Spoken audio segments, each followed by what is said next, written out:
If you want to date an independent woman, you better make sure that you're secure with yourself. Like extremely secure. I'm talking top level secure. Because these women don't need you. They may want you, but they certainly don't need you. And they definitely won't ask you for anything either. They make their own money. They pay their own bills. They're just as ambitious as you, if not more. And probably more emotionally intelligent than you, so be aware of that. If you're okay with all that, go for it. But if you're not, then don't. Because they will continue to succeed with or without you. And if that poses a threat in your life, you probably don't want an independent woman, you just don't know it. Listen, I grew up with a single mother, and she raised 3 badass kids while working as a nurse at 2 hospitals. And she started from the Philippines and made her way here to the States. So she does not need a man. But if she wants one, she can go get it. Trust me. You see, independent women have done things their entire lives by themselves. If they wanted to pursue something, they did everything in their power to get it by themselves. If they wanted it done correctly, they did it by themselves. So if you have an opportunity to date an independent woman, you better show up.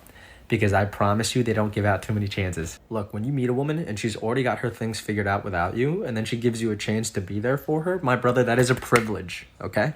And you better capitalize, because if you don't, you're gone. I promise you. But if you do show up for her, then the sky is the limit, my friend. And again, I say this because if you want an independent woman, you gotta really make sure you want one. Because like I said, they don't need you. They may want you, but they certainly don't need you.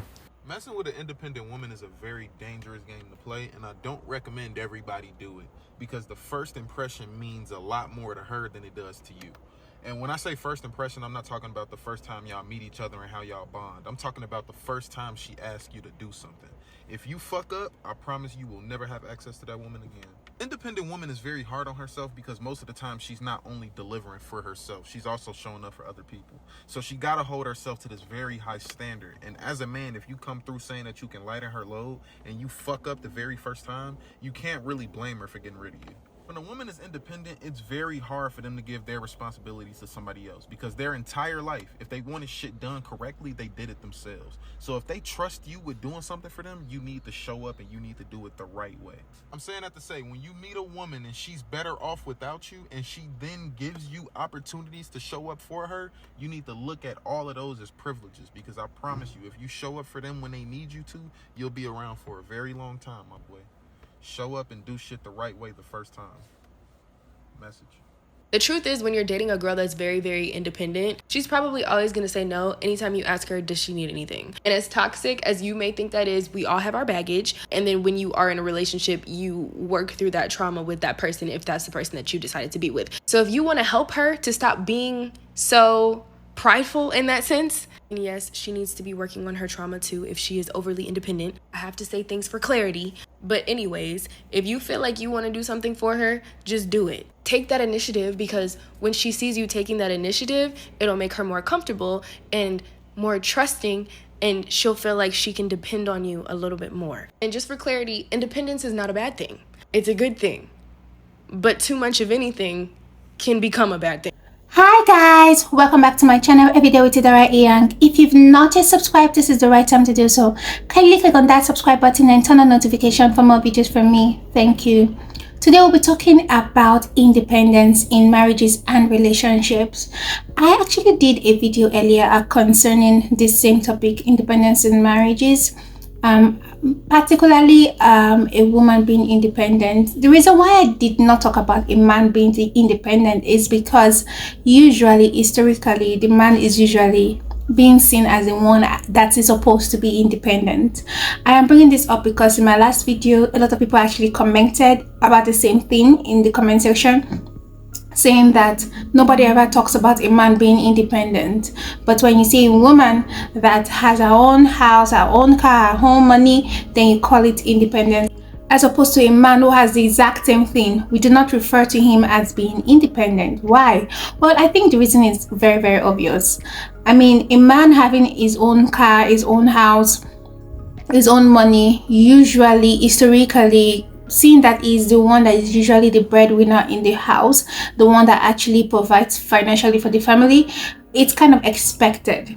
But then what we usually see historically is that the woman is the one that is in the house taking care of the children, feeding the man. She doesn't have her own money, so when she needs to do things for herself, she usually would depend financially on the man. So anything outside the house, the woman usually would have to depend financially on the man, and that's how it has usually been. It has been historically. So the fact that you see a woman that has her money, her own car, her own house, doesn't need to ask a man for anything, it's something that is different historically. So yes, it's seen as like something that we need to talk about, because like I said, historically it's not like that. And of course, independence does not only mean financial things. Independence also mean mental, emotional, and otherwise. Now that is why I'm doing this video. I get the part of being financially independent, but then the part of being emotionally and mentally independent is kind of, to me, counterproductive for the woman. Let me put it this way. I feel in terms of the mental and emotional relationship needs that an individual have, it's usually healthy to rely on your partner for those. Yes, for example, it's good to be vulnerable in relationships. If you want cuddles, if you want to spend more time with your partner, if you want more validation from your partner, it's actually healthy to rely on your partner for those things. Now, if you're in a relationship where you cannot rely on your partner for those things, then that relationship is most likely not an healthy one. It's most likely a toxic one. So I would say for that, not the woman and the man should not be independent of each other when it comes to fulfilling each other's emotional needs.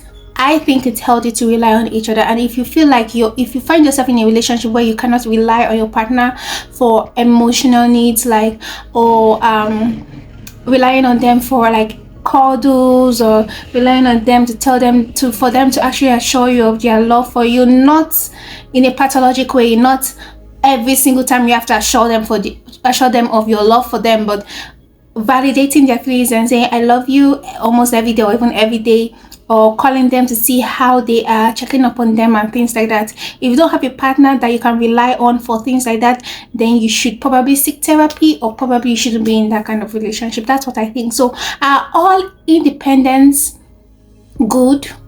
Will you describe a woman that doesn't require a man to emotionally rely on them here and there as a strong woman? I will not refer to a woman that does not want a man to tell them that they love them as a strong woman. I will not refer them to that. But there are some people that will refer those kind of women as strong women. Are you like that? Do you agree to that kind of thought process? Comment below, let me know what you think about that. All right, and I have more videos for you like this. So if you want more of this kind of videos, kindly consider clicking on that subscribe button and turning on the notification for more of this type of videos from me. Thank you, and I'll see you in my next video. Bye.